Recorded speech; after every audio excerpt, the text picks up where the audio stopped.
Hi Libra, here's a general look at your solar chart for November 2011, and this month a big theme is going to be around your stuff. You know, that clutter that we seem to trail through life with. We come in without anything and we just seem to attract it. It's the law of attraction, we're magnets. So, and it's also going to be about how well you communicate, or rather, you know, developing your communication skills, your people skills, and you're going to get a lot of positive energy to help you with that, as a matter of fact. So you could do quite well this month.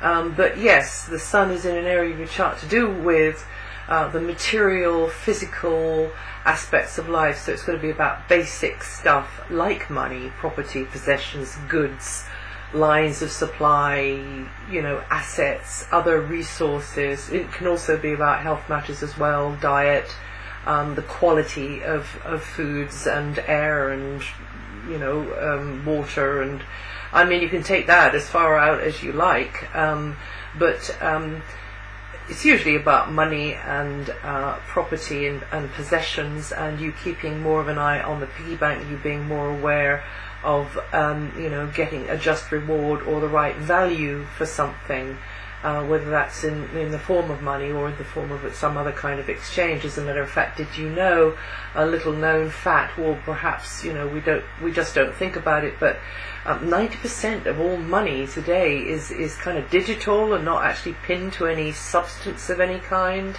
It's like kind of monopoly money, really, but yes, worth kind of thinking about that, and maybe short-circuiting money altogether. I mean, I'm not talking about your chart, I'm just talking about sort of general picture, but as we, you know, get to the end of 2012 and on into 2013 and beyond, I think an awful lot more people are going to be going down that route. Anyway, this month, yes, now this can be about, you know, the value you put on yourself, and in fact, you know, not underselling yourself or your services as well.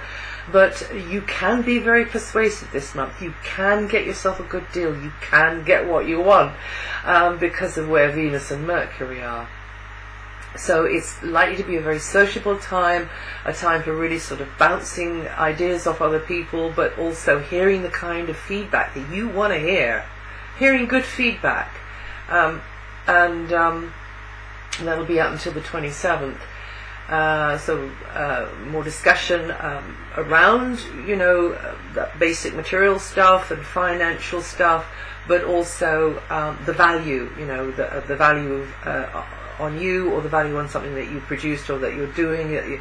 Maybe it's something that is ongoing, that you're nurturing. However it is likely to be more mental energy in that direction.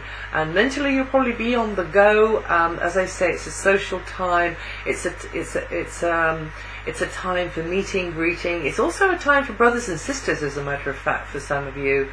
You know, siblings, or maybe not blood brothers and sisters, but sort of soulmate brothers and sisters as well. Very much about that too. And you being very much in the flow of information exchange, and for the most part really enjoying the interaction, the cut and thrust of that interaction on a sort of mental level that you have with others, but also maybe you're out and about more and looking at scenery and surroundings that you really enjoy. And you artistic Librans, this is a very good news for you because of where Venus is together with Mercury. You know, ideas flow more easily. Also, you know, if you're in any of you are in any kind of negotiation situation, you can be very fluent, very erudite. Words just trip off your tongue, and you can really show your talent for diplomacy, and be quite charming.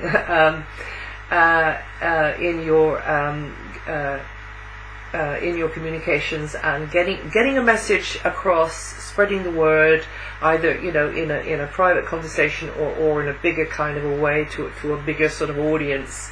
so that this is a good time for it. And this tends to be a good time for you to get a fair deal for yourself, or maybe it's for others, and you will be fluent and persuasive. So I think you get the idea. Now, as far as you can, try to close a deal before, or at least get it rubber stamped before the 24th.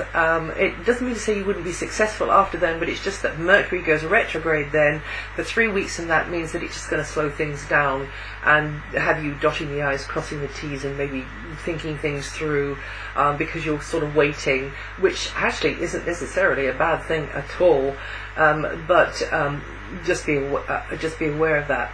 Mercury is going to be in this communication sector of your chart until January. Now, this is also very good news for students out there, anybody who's studying something, or also teachers, guides, advisors.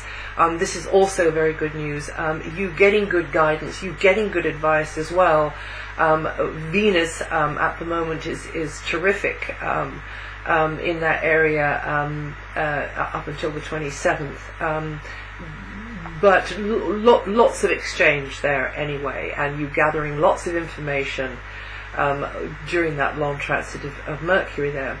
Now, the other long transit that's coming up from a planet which is usually quite a quick transiting planet is Mars, and Mars has been in a very sociable area, to do with networking, to do with making connections with people, possibly over the wires, but in a very sort of forward-moving sense. People can be useful to you and help you move forwards with your life. And it's coming out of there on the 11th, and it will be in a very quiet background area where a lot can be done behind the scenes, in a sort of a private bubble, or a bubble where you're developing something on your own, which actually can work very well, or with a few other people, or maybe there are other people who are all working towards the same end in some way. But that's going to be there until next July, which is quite rare, very rare. Mars is usually somewhere for 6 weeks. This time it's going to be more than 6 months. So and so you can get a lot done behind the scenes. Now, this is also going to trigger your unconscious, your dream life, probably your daydream life. Some of you could be having, telepathic type experiences.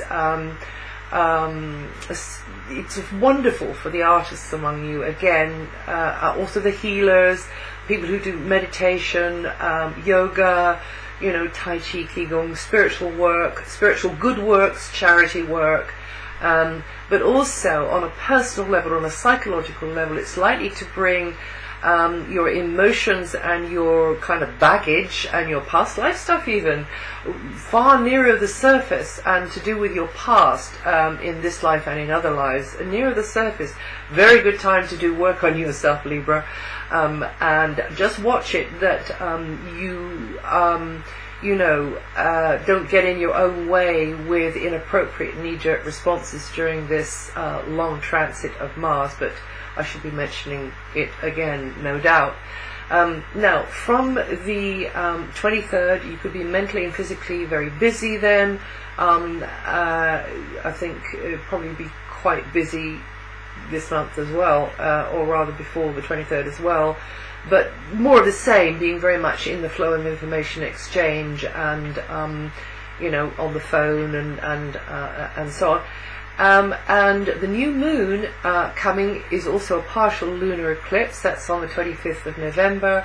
That's going to encourage improvements in all communications and educational activities, speaking, writing, creative self-expression, which is being very well starred this month, and then this will allow for fresh starts in that sort of area over the month from the 25th to come, but some of you will already feel it before the eclipse happens. And then, of course, we get a follow-up eclipse activating the same area, a much more powerful one in fact, a total solar eclipse on December the 10th, but more on that one later too.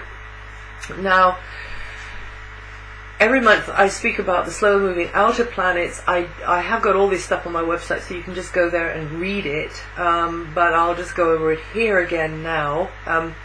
So until next June, you've got Jupiter helping you out, because Jupiter is going to underpin influences which could give you a financial boost, a material boost, provide you with helpful resources, could translate also as a new relationship, a working relationship, a collaboration, a mutual reciprocal relationship where you got your skills and energy, and they've got their skills and energy, and you need theirs and they need yours, sort of thing. And so it's, you know, it's almost like a marriage in a way, and it can literally be a marriage too. It could translate as, in other ways, you know, these planetary energies translate in lots of ways and manifest in different ways, but basically a boost to, you know, the likelihood that you get funding, equipment, a venue, property, do better out of deals, and that's going to be there until June. Did I say that? Well, anyway, it's going to be there until June, and you could do quite well with a deal or a contract of some kind. So I know things are not easy for you Librans, but this is an area which looks quite good. It's an area flow for you to tap into, according to, you know, how it's transiting in your natal chart, so you can improve things there. Now, Saturn's in your sign, and that just means that you're going to be working under a heavier, slower energy. This is the universe's way to make you stronger. I mean, we do it ourselves, you know, we go down the gym, well, I don't, but people do. I guess you might. And pump iron, you know, that's another thing people do. You know, it's if you push against a resistance, you get stronger. So this is kind of that equivalent. As a matter of fact, Saturn is a very it's a female energy. It's a very loving cosmic mother, but it's a very strict cosmic mother who knows what is best for her children, and she knows your remit, she knows your brief, she knows why you came. And so if things are being really, really hard and difficult, and you keep getting slapped down and pushed back, and you know, you're feeling a bit despondent, and it is quite a depressive, heavy, pushing, lowering energy, and it can affect you physically as well, then obviously there's something you're missing. and you kind of need to maybe get out of the box and think, okay, you know, what's going on here? What am I doing that keeps making me so, you know, which keeps putting me down or pushing me back like this, and dealing with it in a different kind of a way, and that might simply be a little tiny tweak in your attitude. That's all. Just that. Not doing anything dramatic, but just a little sort of jink, tweak. I mean, it could be, you know, it's like changing the point of attraction, isn't it? So anyway, that's up to you to know. But Saturn rules time, and so nothing is going to happen quickly during a Saturn transit. It can make you feel a little bit lonely, and basically this is your chance to get sorted out on the foundations, the fundamental levels of your life. And put your house in order, and obviously that's your inner house as well, you know, emotionally, but it's you working to build. Saturn is a great builder planet, working to build a world where you can flourish in an environment, in a relationship, a job, you know, property, your place on the map, lifestyle, whatever it is, where you can flourish, and step by tiny little step is the way Saturn likes to go. And it's never a breeze, and it's never fast, because it's to make you stronger. It's, you know, pumping iron in a way. So you Libra rising or Libra sun sign people, you know, who've already been through the Saturn at the beginning of the Saturn transit will perhaps appreciate a little bit what I'm trying to say here in a very clumsy sort of a way. Anyway, all things must pass, and this will, when you look back on this time, you will think, wow, I did get a lot done there, more than I realised. So it's those of you who are born around about the 15th to the 20th of October at the moment, or the 21st to the 26th degree of Libra rising, going to feel Saturn this month. Uranus is transiting your opposite sign for many years to come, meaning if it's anywhere near, you know, any of your planets, that others might seem to be blowing hot and cold. Now you see them, now you don't, you know, they just do a disappearing act. Whatever it is, it can be that others in your close relationships, or through others in your close relationship, change comes into your life, and it can be quite shocking and sudden sometimes, but also when you look back on that one, you can say, God, that was the best thing that ever happened. So you Librans born from the 23rd to the 25th, or up to the first 2 degrees of Libra rising, will feel this vibration mostly this month.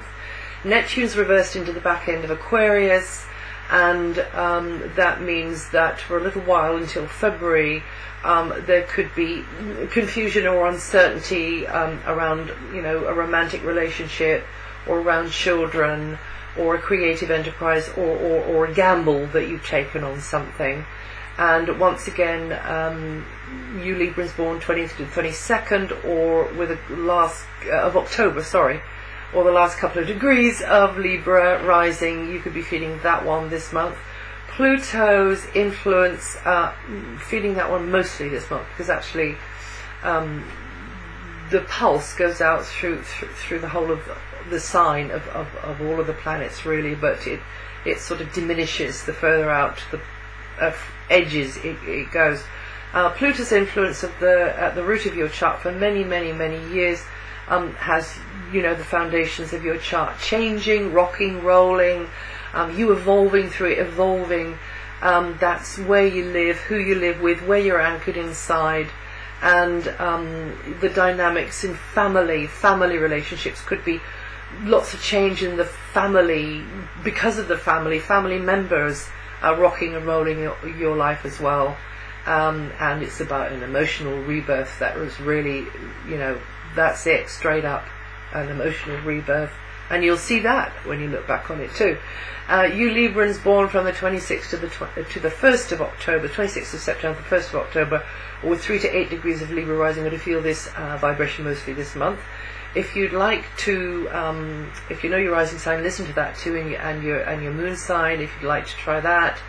And that's it for November. I'll see you the next time.